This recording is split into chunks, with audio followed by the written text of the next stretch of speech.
Okay?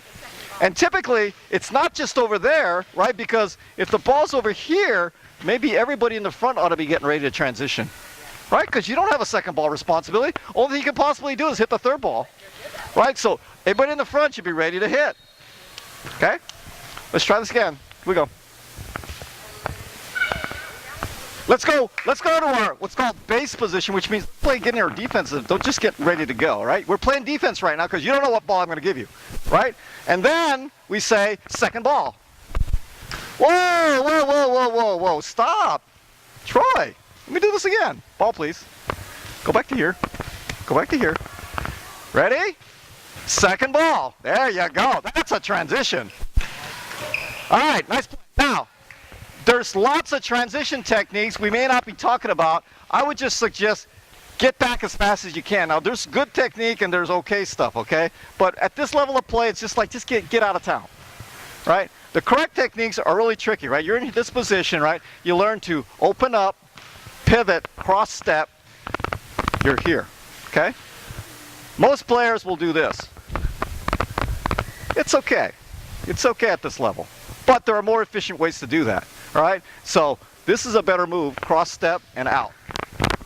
Right, but again, levels of play. Okay, so more advanced you are, the more you have a position to do that. Let's rotate. Come on in. Here, come on out. Come on out. Let her come in. Okay, are we ready? Second ball. Okay, so. Leo, remember you're left-handed, so don't get off the court. Yeah, ready? Second ball. Gotta get back, Aaron.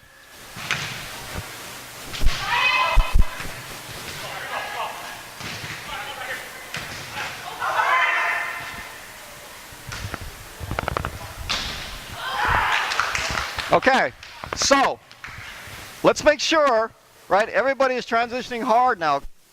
Okay. And let's be eligible for the ball, okay? Are we ready? Second ball.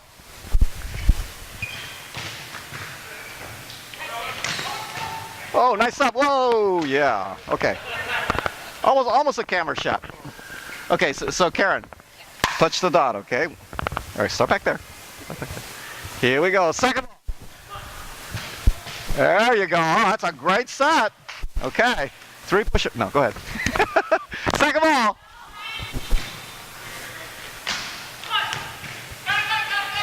Nice call. Good play. Okay, good. All right, come on in. Okay, where are we at? 8 o'clock. Okay, come on in. All right, so you get the general idea, right?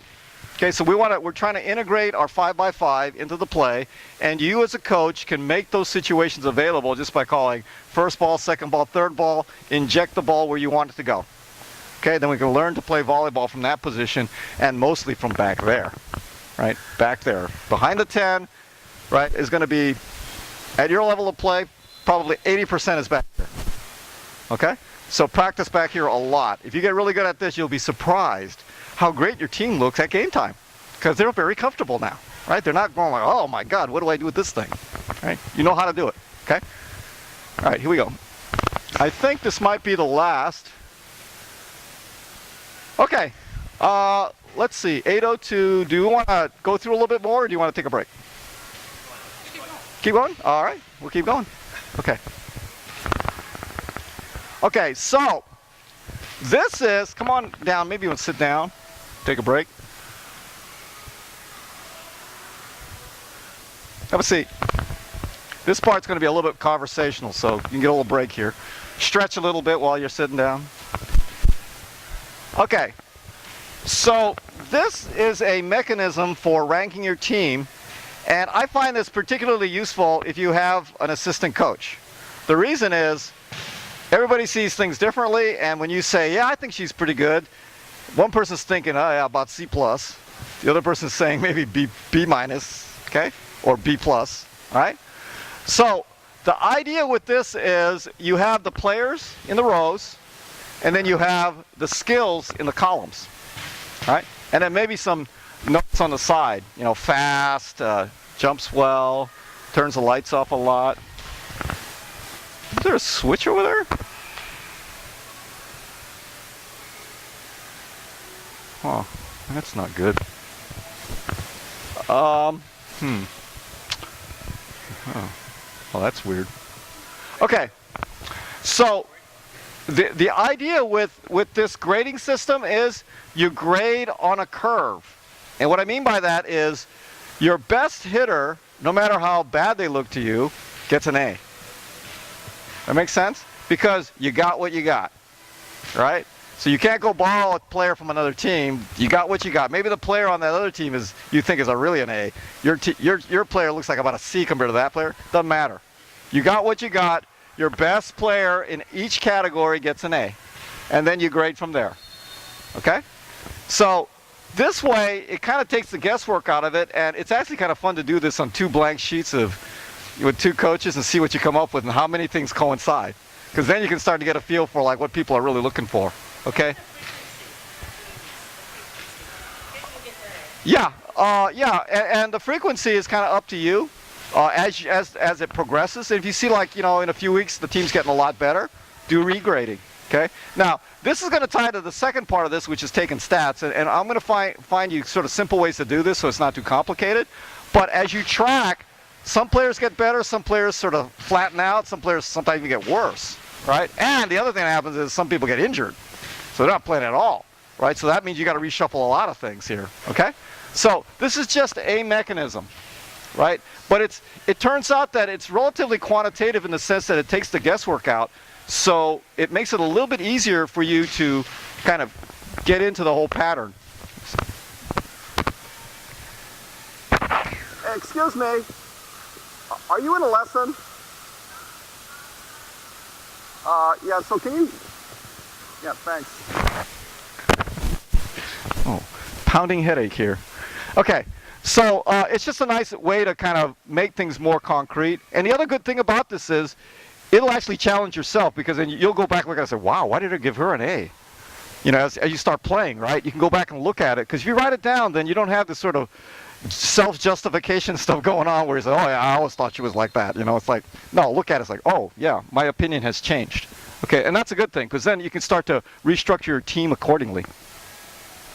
Okay, so we talked about the grade, and again, you know, it's great to start guessing initially, but after a while, it's nice to sort of get some numbers behind it. We'll talk about one of the key numbers that you want to look at.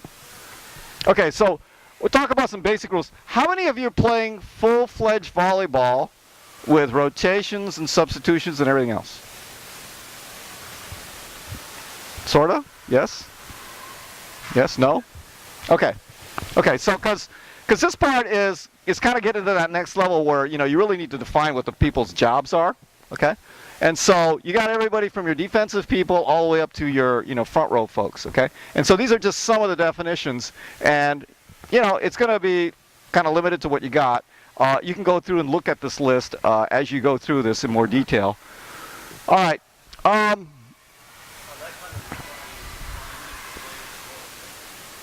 Yeah, well, what will happen, though, is as you grade, you'll start to figure out through grading what they're capable of. So I like to leave the role part blank until I grade a while. And if I have an assistant coach, even better, keep it blank. To have a discussion, make sure the grades are agreement before we then start figuring out, okay, she's probably pretty good as a setter. This girl can pass and hit. Let's make her an outside hitter, you know, blah, blah, blah, so forth, okay? So starting out blank is a good thing. This is an interesting thing. How many of you have either read the book or seen the movie Moneyball? No? Wow. Okay. So if you're too lazy to read, definitely go watch the movie. And ladies, Brad Pitt, what the heck, you know? You got to watch the movie, right? All right. So this is an amazing story, and it talks about how the Oakland A's, with the second lowest budget, were competitive with the Yankees, who had the highest budget, and the budget difference was about 3 times. Okay? Huge budget difference. All right?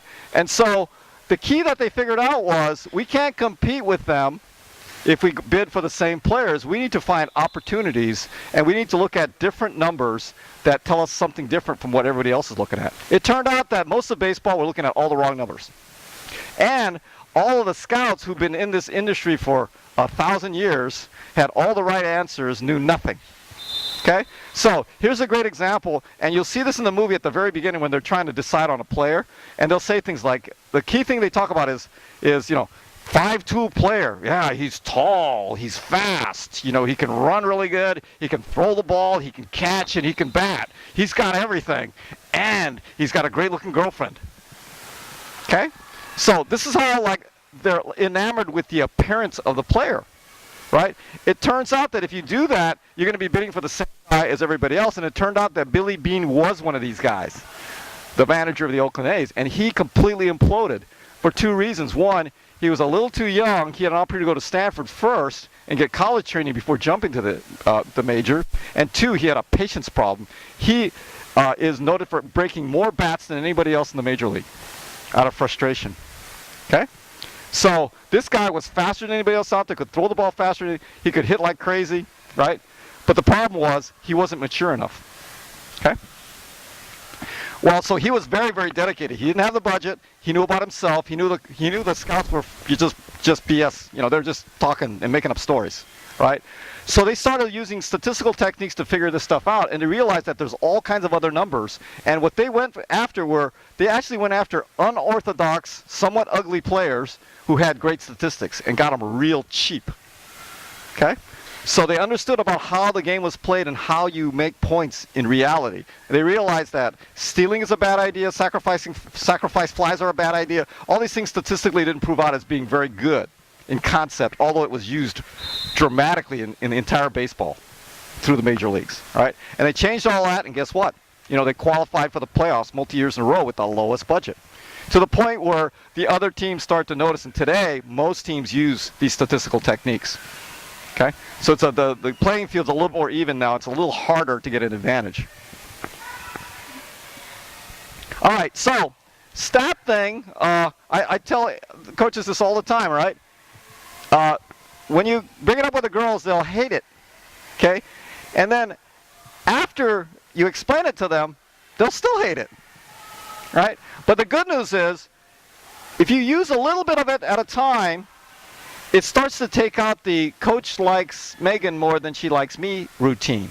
I use it at my level of play. It's critical because at my level of play, people are paying a lot of money. Right? You're traveling to faraway places, and when your kid's sitting on the bench, you're going to guarantee to get a call from the parent. Okay? So I use these numbers, and it's changed my relationship with parents dramatically because now they look at the numbers and they come up to me and say, instead of saying, hey, why isn't Megan playing? They come up to me and say, hey, coach, Megan's numbers are going down. Can you give her some private lessons? Right? Completely different conversation. And that's what's so valuable. It's a grade, and you can see the fluctuations in the grade as the season progresses, and it really helps the kids too. Because at your level, most kids are going to get better. But some of that getting better is really incremental and hard to see. But in numbers, you'll see it. It's like going from a C minus to a C. It doesn't look like much, right? But guess what? When you go from a C plus to a B minus, all of a sudden you're a different grade. Okay? And you'll incrementally get to the point where maybe you're the A player now. Right? Well, I'll tell you. Yeah, but I'll show you how we're going to stat. Okay? So it's not one of these things where we're just making this stuff up. All right. So this is a serve and receive drill. That's why I have my board over there. And you'll see how we execute this, and we'll learn about one method of taking stats, okay? And this is very effective. We use this at our club all the time. You see boards, when we're in season, you'll see boards with numbers on a grid all over the place. And what we're doing is we're recording progress against receiving and serving. And we got to figure this out because this is the most critical part of the game, all right? If this part doesn't work, nothing else will happen, okay? And this really helps to determine what level of play are we going to have as a team, and then how is everyone doing? Because you have to stack rank everybody if you want to control the ball. Right? Okay, so there's some numbers. Here's the way we grade. On the right side, on the left side here is serves. If you serve it out or in the net or whatever, it's a 0. And if you serve an ace, it's a 4. Okay? Now, before we fill out the middle part, let's go to the right side, to the receive side, because they're kind of inverse of each other. Okay, so a perfect pass, which is like up there in the pocket, and you can decide what a perfect pass is for yourself, is called a 3. Right, a two pass is one that's high enough, but not perfectly at the net where the setter can get to and still set somebody. And then a 1 is pretty much of a scramble. You're just going to free ball it over, but you will be able to control it. Okay? And if you can't control the ball, whether it hits the floor or it's a shank, shank, shank, shank that way, it's still an ace, so it's a 0. Okay, it's a 0 return. So a player puts it up, and it's kind of high, but goes that way, and everybody else can get to it, right? It's not a 1, it's a 0. Okay, the ball has to get over there at the end. All right? Questions? Individuals. Individuals. Yeah. Individuals. Because, what's that? Yes, and we're going to do it right now. Right? So we'll do the drill at this moment. Okay, so let's show you the picture. All right? So we're going to have servers on one side, receivers on the other side. Okay? And you will stay on the same side. All right? So the servers will also, the way it works is, you'll serve, you'll write the score of the quality of your serve, which I'll tell you how in a second, and then you'll become the target. You're the person shagging the ball. Then you're going to cycle like this. Okay? The receivers will pass the ball, then run over and score themselves on the whiteboard, and then get back in line. Okay? Now, the whiteboard looks like this, like a whiteboard. Right?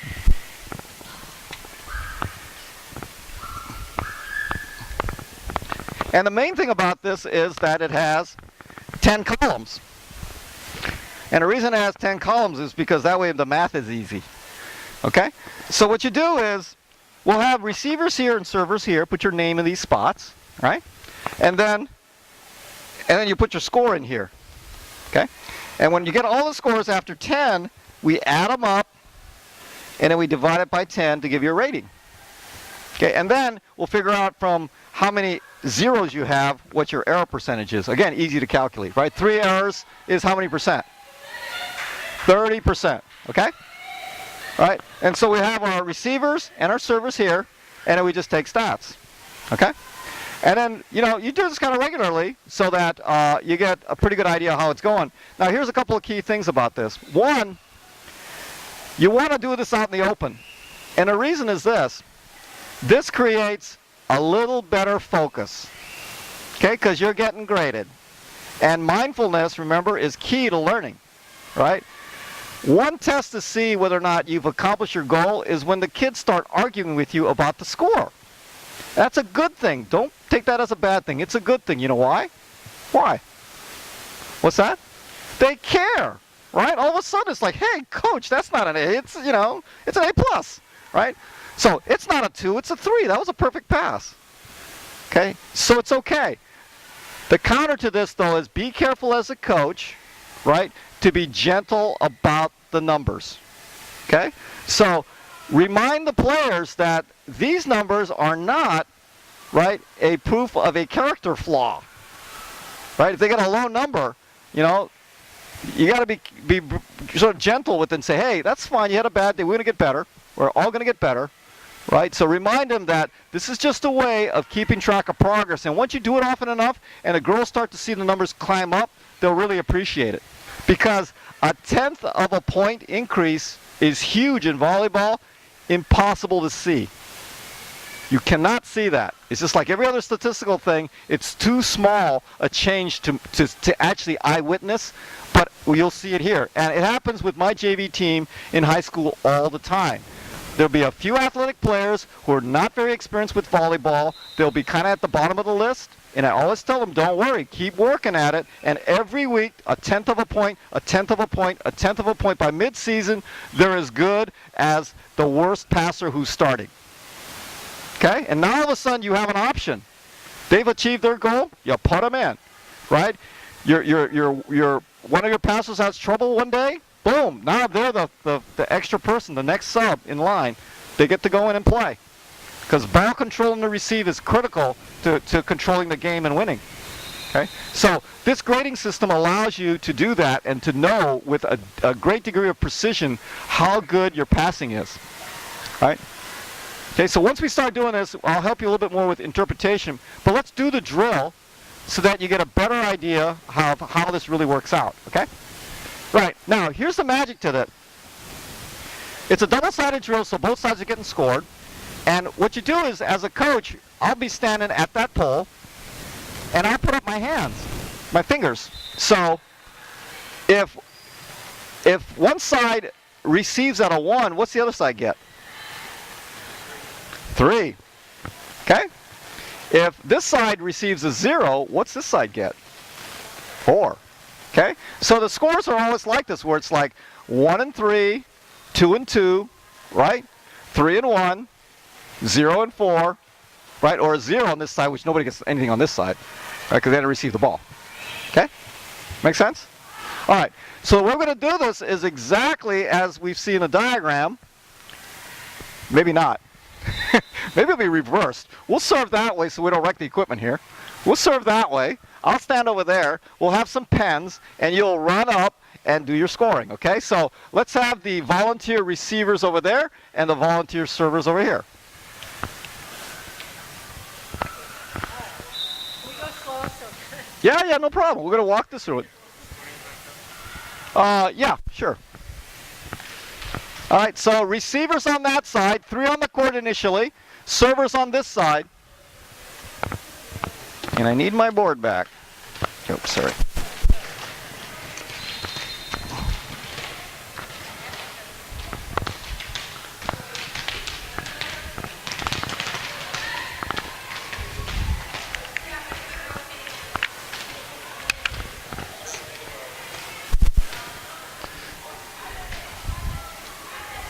These are the yummy pens. Smell those pens. Smell it. You want me to score? No, I want them to score so that they